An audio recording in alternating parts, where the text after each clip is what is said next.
આપનું સ્વાગત છે। બોટાદ જિલ્લાના રાણપુર તાલુકામાં ડામર રોડના કામમાં ધારાધોરણો મુજબ કામ નહીં કરી આંખે ઉડીને વળગતો ભ્રષ્ટાચાર જોવા મળી રહ્યો છે। બોટાદ જિલ્લાના રાણપુર તાલુકાના નાની વાવડી અને ખસ ગામ વચ્ચે 20 થી 25 વર્ષ બાદ ડામર રોડ બનાવવામાં આવી રહ્યો છે। નવા બની રહેલ ડામર રોડના કામમાં ધારાધોરણો મુજબ કામ નહીં કરી આંખે ઉડીને વળગતા ભ્રષ્ટાચાર સામે બે ગામના સરપંચ સહિત ગ્રામજનોએ બાયો ચઢાવી રોડનું કામ બંધ કરાવ્યું। જિલ્લા કક્ષાએ અધિકારીઓને ટેલિફોનિક રજૂઆત કરતા ડેપ્યુટી એન્જિનિયર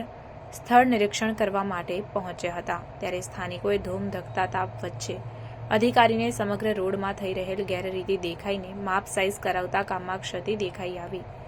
અધિકારીએ મીડિયા સમક્ષ કંઈ પણ બોલવાની મનાઈ કરતા સ્થાનિકો સમક્ષ કામમાં ગેરરીતિ થઈ રહી હોવાનું તેમજ કામ ક્ષતિવાળું હોવાનું કબૂલાત કરવામાં આવી, ત્યારે સ્થાનિકોએ જ્યાં સુધી ધારાધોરણો મુજબ કામ ન થાય ત્યાં સુધી કામ ન શરૂ થવા દેવાની વાત કરી, તો રાજ્ય કક્ષા સુધી રજૂઆત પહોંચાડીને તપાસની વાત પણ કરવામાં આવી। ગ્રામજનોએ ઉગ્ર આક્રોશ સાથે ડામર રોડ કામનો વિરોધ દર્શાવતા કામ બંધ કરાવ્યું। બોટાદ જિલ્લાના રાણપુર તાલુકાના નાની વાવડી અને ખસ ગામ વચ્ચે 20 થી 25 વર્ષ બાદ ડામર રોડ બનાવવામાં આવી રહ્યો છે, જે રોડનું કામ બિલકુલ ગુણવત્તા વગરનું તેમજ માત્ર ને માત્ર ડામર પાથરી અને કોઈપણ પ્રકારના રૂલિંગ, વોટરિંગ કે જંગલ કટિંગ જેવા ધારાધોરણોને નેવે મૂકીને કરાઈ રહ્યું છે। તો જે રોડ તૈયાર થઈ ચૂકેલ છે તેમાં પણ 95 mm ઊંચાઈ હોવી જોઈએ, એના બદલે માત્ર 50 થી 70 mm જ છે, જ્યારે ડામરના નામે માત્ર લેયર કરી લોટ પાણીને લાકડા જેવું કામ કરાતું હોવાનું જણાતા નાની વાવડી અને ખસ ગામના સરપંચ, ગ્રામ પંચાયતના સભ્યો સહિતના ગ્રામજનો કામમાં ગેરરીતિ અંગે વિરોધ દર્શાવતા રોડનું કામ અટકાવ્યું હતું અને જિલ્લા કક્ષાએ ટેલિફોનિક રજૂઆત કરી હતી, જે રજૂઆત અને કામ બંધ કરાવવાથી જિલ્લા માર્ગ અને મકાન વિભાગના ડેપ્યુટી એન્જિનિયર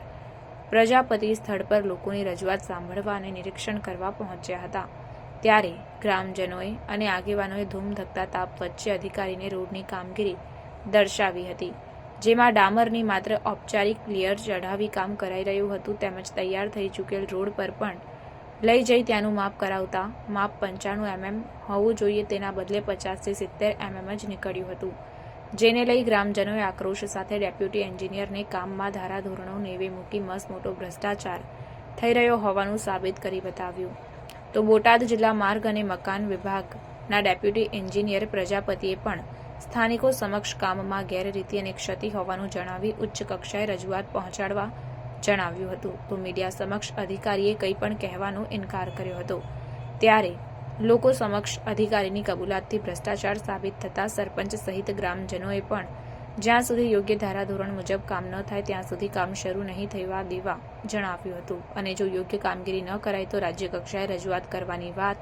મીડિયા સમક્ષ કરી હતી। મારા પરિચયમાં તો હું નાની વાવડી એટલે બોટાદ જિલ્લાના રાણપુર તાલુકાના નાની વાવડી ગામના સરપંચ તરીકે સેવા આપું છું। આજે તમે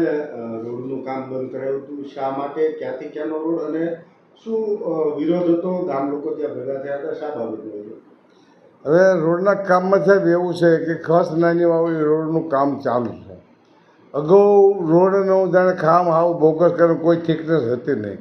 પછી ગામ લોકોએ બંધ કરાવ્યું, પછી હું જ્યો કે ભાઈ શું પ્રશ્ન છે, તો મને કે ક્વોલિટી પ્રમાણે કામ થતું નથી, એટલે પછી મેં જોયું, મેં કીધું ખરેખર તમે નથી રોલિંગ કર્યું, નથી વોટરિંગ કર્યું, નથી આની થિકનેસ જોવાઈ, આ ચાલે નહીં, એટલે મેં પછી અહીંયા ઓફિસમાં ઉપલા લેવલે ફોન કર્યો, એટલે જિલ્લામાંથી એવો ફોન આવ્યો કે ભાઈ રોલિંગ વોટરિંગ કરવાનું છે, પછી કીધું વાંધો પણ આવડા કે અમે રોલિંગ વોટરિંગ કરશું। હવે એવું કંઈ પછી અમે આવ્યા, પછી કોઈ પણ પ્રકારનું વોટરિંગ કે રોલિંગ કર્યા કોઈ કામ ચાલુ કર્યું અને એની ઉપર કોઈ થિકનેસ જળવાની નહીં, ચાલુ કર્યા પછી અમે તો વી ગયા। હવે રાત્રે પાછું એમને હળંગ ચાલુ હતું, એટલે રાત્રે 9 વાગ્યે મેં કીધું ભાઈ આ ધંધો ન કરાય, રાત્રે 9 વાગ્યા સુધી તમે આ કામ કરો, નથી કે કામ કર્યું, નથી થિકનેસ જળવાની, એટલે રાત્રે પછી 9 વાગ્યે બોટાદ કલેક્ટર સાહેબને મેં ફોન કર્યો કે સર આવો પ્રશ્ન છે અને અત્યારે કામ ચાલે છે, એ કે હોય ન શકે, મેં કીધું છે, અને એના મેં વિડીયો ઉતાર્યો, તો કે મને સવારમાં જે કંઈ પ્રશ્ન લખીને આપો,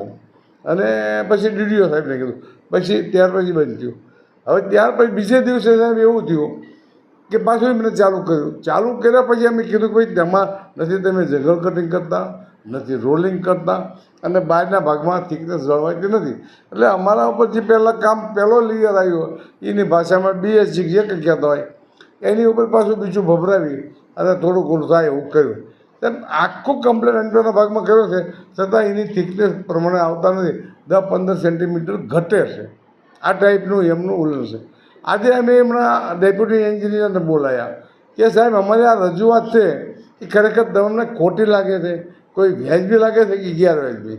અમારા કોઈ દુશ્મન નથી, અમારા કોઈ કીધું વિરોધ નથી, તમે શાંતિથી કામ કરો. અમે 3 દિવસની એક જ ધારા કહેવી છે ડિપાર્ટમેન્ટને ને અમને એજન્સીને કે ભાઈ ક્વોલિટી પ્રમાણે તમે કામ કરો, આ સિવાય બીજું કંઈ નથી. ઘડીક થયા ભાઈ ગામનાનું કામ બંધ કરાવવું પડે છે, આ બધાને બોલાવવા પડે છે, અને જંગલ કટિંગની અંદર એ મોબાઈલમાં મૂળિયા નીકળી ગયા છે, ચાલુ એટલે ગાડી ફસી જાય એ પોઝિશન છે. એટલે ભ્રષ્ટાચાર સિવાય આ તંત્રમાં મને બીજો કંઈ દેખાતું નથી. હવે શું